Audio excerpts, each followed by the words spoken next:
vocabulary to our students. My contents are these on the board. No need for me to go over because I will be discussing them one by one. The context of my research is on a personal experience. My learners have problems in really developing interest when it comes to vocabulary lessons in the classroom. As such, they consider it as very boring. For them, an alternative for learning vocabulary would only be the dictionary. And as such, there is little or no motivation in the classroom. And to this I ask myself, but why? Maybe I consider certain issues to be behind this particular problem of my children. I discovered that even with the education for communicative language teaching, there are still teachers who still adhere to the old method, the outdated fashion of teaching. For them, change is not a necessity. And we could see this glaring, most especially with the first generation teachers. Oh, another thing is that, is it an issue that borders on cultural values? In a situation where values are expressed as educational values, or in the alternative, teachers having differing perspectives concerning features of communicative language teaching for curriculum instruction. And the resultant effect of all these things is that we see that there are differing beliefs and attitudes, which result in misconceptions and misinterpretations of what is supposed to be the real communicative language teaching. Therefore, you discover every teacher adopting whatever method that suits him or her own personal ideology. My participants and I in a school close to where I stay, Hanoi Academy. It's a bilingual school. My class consists of 20 students between the ages of 13 to 14.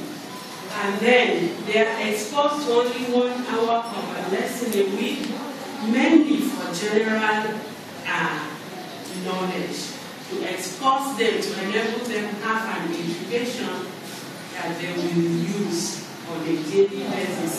Meanwhile, other lessons are taught in the mother tongue, which is Vietnamese. I also want to review some literature.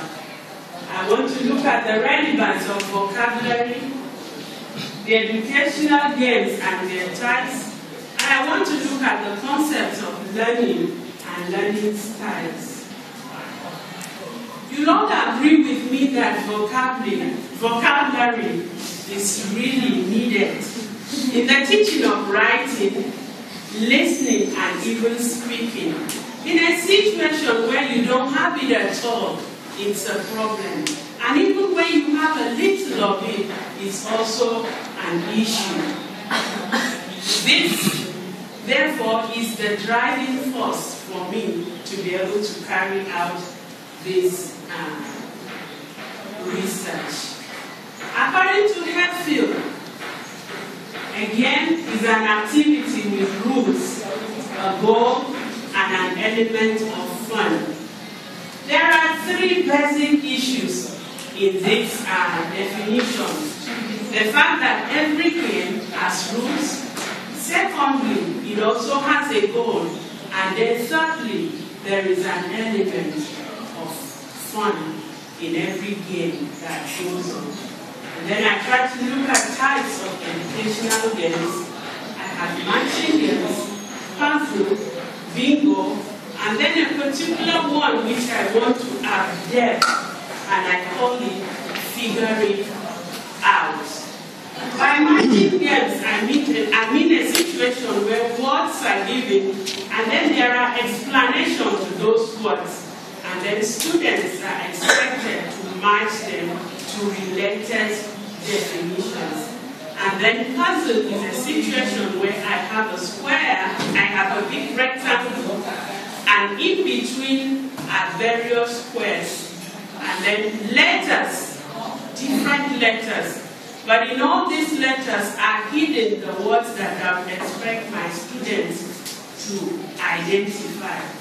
Bingo is a type of game where words are written up and jumbled up in a box. But then students have their own separate papers with different words also in them. I call out a word, and then if they have it in their paper, they strike it out. Up to, maybe the paper they have contained up to 10 or 15 words. At the time that I keep calling out the words I have, anybody who is the first to strike out all his or her own words shout bingo. And then figuring out is a game that I want to introduce to my students. I have different letters of the alphabet jumbled up. And then I divide them into groups of 4. Every group has as many as a number of alphabets in the box containing those alphabets that I'm giving to them. And then I'll have words written out on the board. Using those different alphabets they have, I expect them to be able to use those letters and write those words out by themselves. And then the first group that finishes will be the winner of that. These are all games that I want to introduce to my students. The concept learning refers to a change in behavior as a result of learning that takes place. For you and me, you all agree that when you teach your students, you expect to see some change in their behavior. While learning styles in other ways could be considered as a learner's preferred way of learning, you all know too that as diverse as we are, so also are the styles of our learning. No two people, it is possible 2 people may have the same learning styles. It is also possible for an individual to be endowed with 1 or 2 different learning styles. Ellis, on his own part, gave a 3-way broad classification of learning styles. We have cognitive, affective, and physiological learning styles. All this I intend to highlight when I'm writing the real projects. On his own part, Luke, who happens to be a Vietnamese, urged all teachers to cater for both categories during teaching and learning process in the classroom. For this, having this in mind, I intend to choose games that will be able to cater for all these categories of learners, knowing that I have to carry all my students in the class along with me as I introduce all these various games to them, so that no learner is bored when this is going on, and no learner feels as if he's not part of the classroom, because my desire is to motivate them and see teaching or classroom as a place that they can always drop in and not drop out of it. My research questions are: in what ways are games beneficial in learning and teaching vocabulary? And what are the students' perceptions of the use of games? And what are the possible limitations in the use of games. The research procedure will run within 12 weeks. I intend to teach. Therefore, in between week 5 and week 10 will be the moment that I'll use to collect data for my research. And in between the teaching that I do, vocabulary items are going to be generated during reading and speaking lessons. For my methodology, that means my research tools, I intend to carry out a qualitative research which is based on the constructivist knowledge. Why did I choose to do this? Because I need rich descriptive data. I also need the research to be in a natural and holistic representation. That means it is going to involve individuals and in a particular research environment, just like you and I are going to carry out as well. And it also has few participants, and also because of its ethnic perspectives. By ethnic perspectives here, I mean to situations where there are issues that you begin to wonder and say, but why is this phenomena in this way? You know, it is only by carrying out a qualitative research that you can interpret such phenomena. I have a culture where I come from, like a young Muslim girl, you cannot talk to a man who is not unmarried. It's only a researcher that is able to interpret the phenomenon underlying this particular behavior. And also with you, like in your classroom, we see situations where a student cannot answer or talk back to his teacher. It's only by qualitative research that you can interpret such phenomena. And also for the fact that it is cylindrical. It has no end. It is a continuous process. However, one issue with the qualitative research is that it's difficult to make generalizations. I'm also collecting my research tools include interview.